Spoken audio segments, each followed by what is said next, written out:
kata Imam Az-Zahabi rahimahullahu taala, wa qala Rasulullah sallallahu alaihi wasallam, wailul lil umara, wailul lil urafa, wailul lil umana, la yatamannayan aqwamun yawmal qiyamah anna zawaibahum kanat mu'allaqatan bis-sarayan yu'adzabun wa lam yakunu 'amilu min syai'.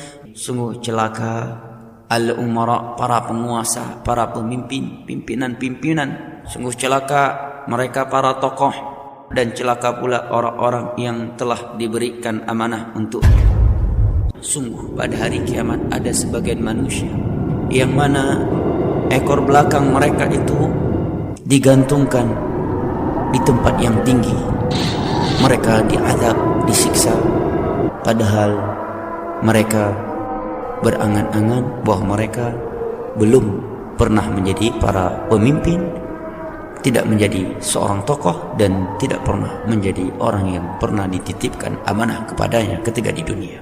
Hadis ini diriwayatkan oleh Imam Ahmad dari sahabat Abu Hurairah radhiyallahu anhu dengan sanad yang hasan.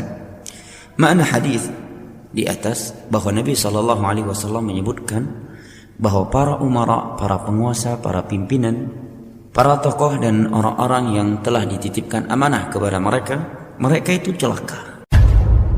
Mereka itu digantung, diikat ekor belakang mereka di angkasa, kemudian mereka disiksa tatkala mereka tidak menjalankan apa yang harus mereka jalankan ketika mereka menjadi penguasa, ketika mereka menjadi tokoh, dan ketika mereka menjadi orang-orang yang manusia menitipkan amanah mereka kepadanya, dan tidak meninggalkan sesuatu yang mestinya mereka tinggalkan tatkala mereka menjadi seorang pemimpin, menjadi seorang tokoh yang ditokohkan, atau menjadi seorang yang diamanahkan sesuatu kepadanya.